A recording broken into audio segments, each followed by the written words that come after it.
Greetings, fine minds of INFAPORTPSYCHOLOgy. Today we're diving into the art of letting go. Resentments, the past, all that heavy baggage.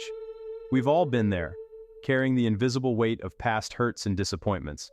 But here's the thing, often we cling to them ourselves, not realizing they're pulling us back.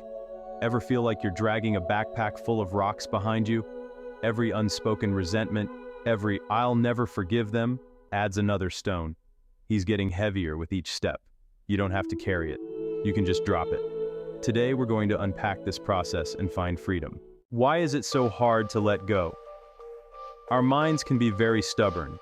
We cling to the past, seeking justice or recognition. Forgiveness does not excuse their actions. It simply means that you choose your own peace. You can break out of this vicious cycle. Forgiveness is a journey. So why is it so hard to let go of the past? Our minds hold on to grudges as a defense mechanism. Remember that pain so you won't be hurt again. But that old pain can become a prison. It locks us in a circle of resentment and bitterness. It's time to hit the stop button on those painful repetitions. And that, my friends, is true freedom. Another reason we have a hard time forgiving? We crave control. We want the person who hurt us to admit they are wrong. But we can't control other people's actions. It's like trying to hold water. The tighter you squeeze, the more escapes.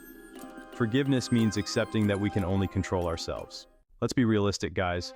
Holding on to anger, resentment, and bitterness, it takes a toll. It's like drinking poison in the hope that the other person will get sick. Who are we really hurting in the end? Unforgiveness keeps us tied to the past. We deserve to live lighter, brighter, and freer lives.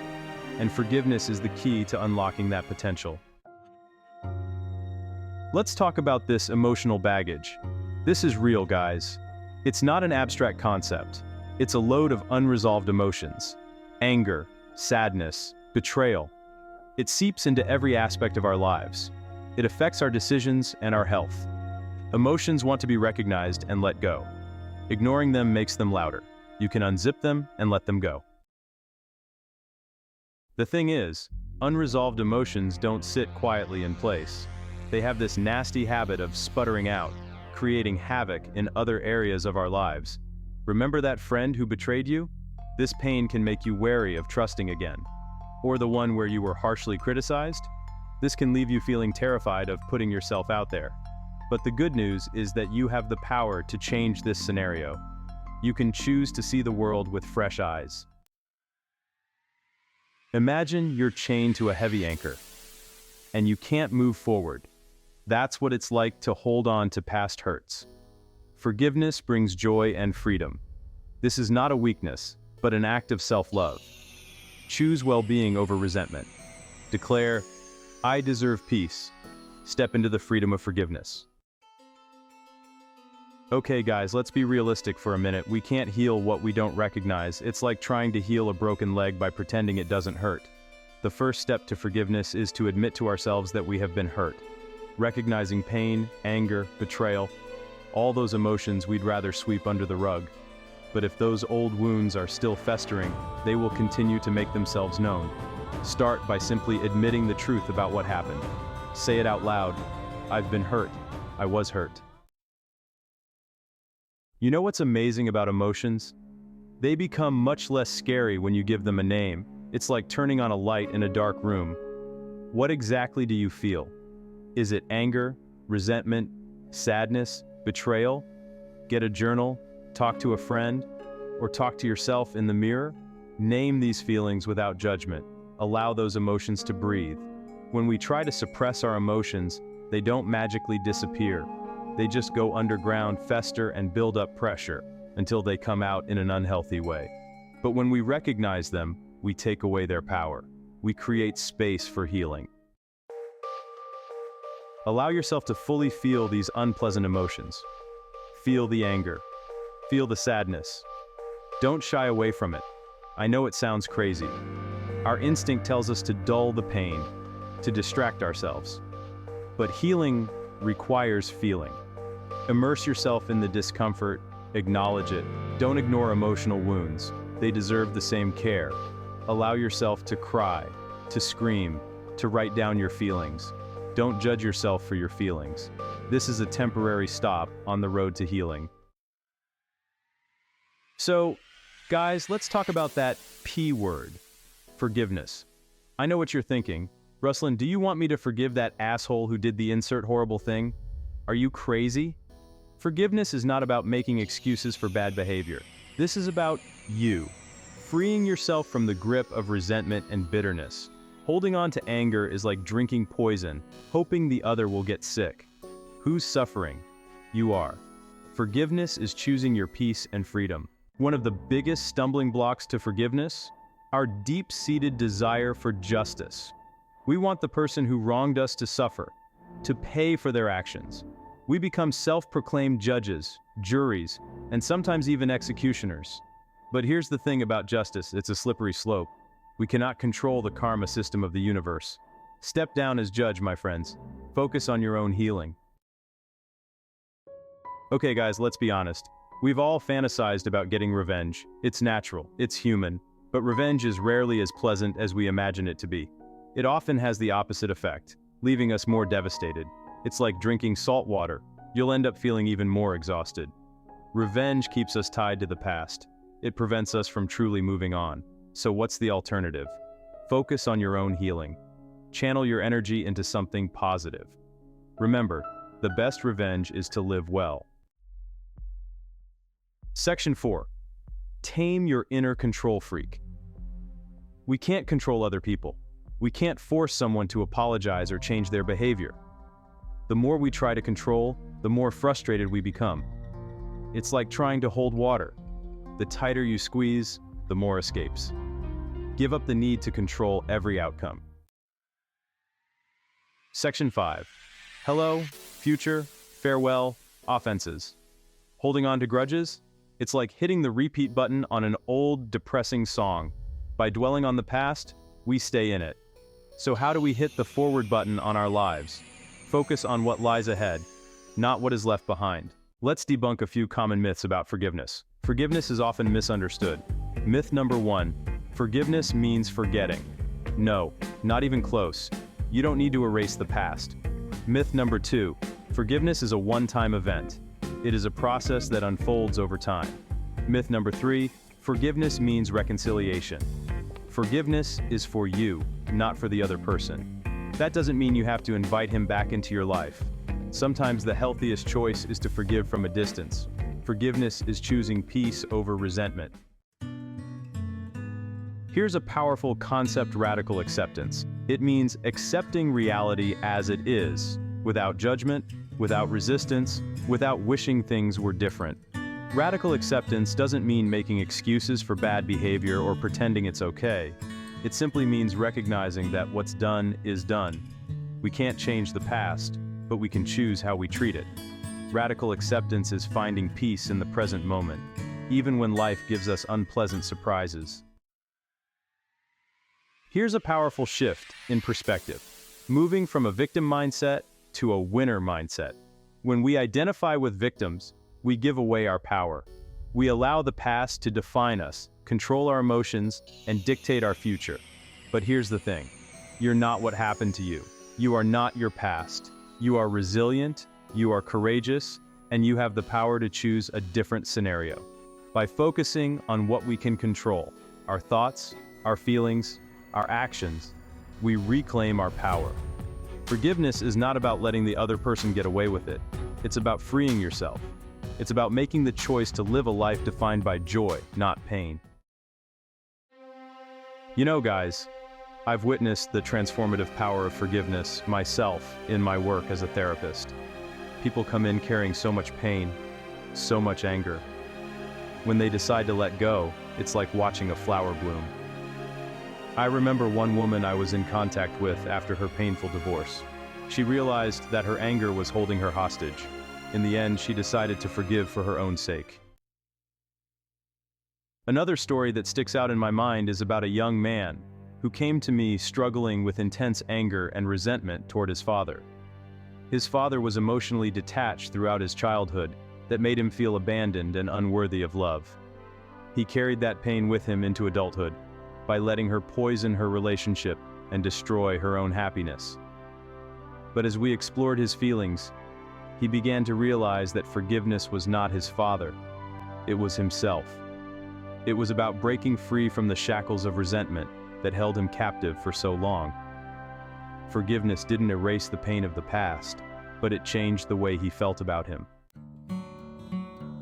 Okay guys, let's move on to practice.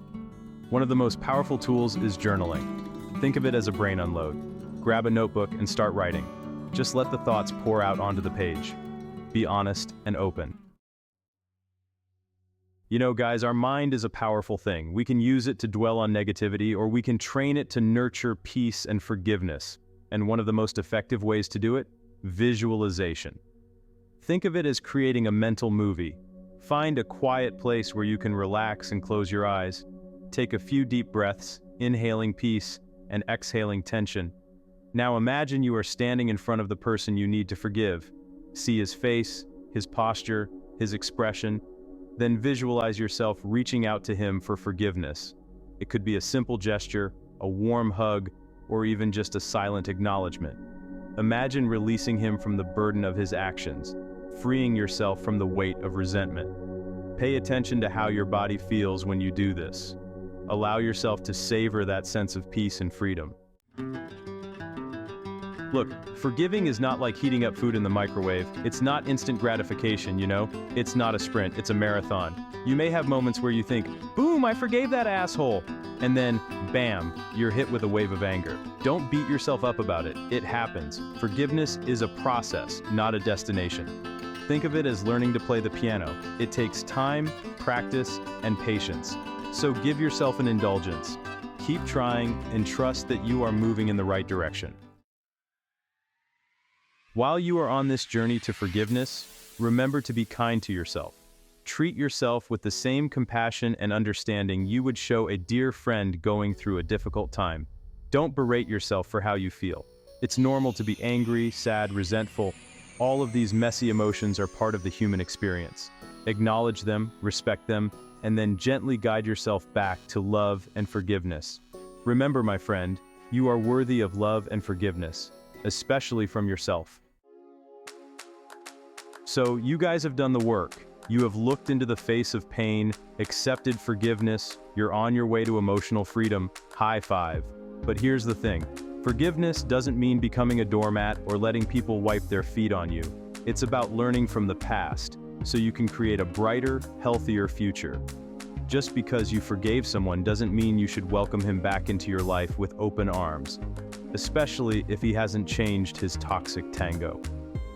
Forgiveness is releasing yourself from the grip of resentment, but that doesn't mean you should sign up for reruns of the same painful drama. So, how do we prevent history from repeating itself? Setting boundaries, my friends. Boundaries with a capital G. Think of boundaries as your personal force field. Boundaries are about communicating your needs clearly and respectfully. It may mean saying no more often, set limits on your time and energy, or even distance yourself from people. But trust me, it gets easier with practice. Remember, forgiving someone doesn't mean giving them carte blanche to hurt you again. Part of learning from the past is recognizing those red flags, those early warning signs that someone may not be taking your best interests to heart.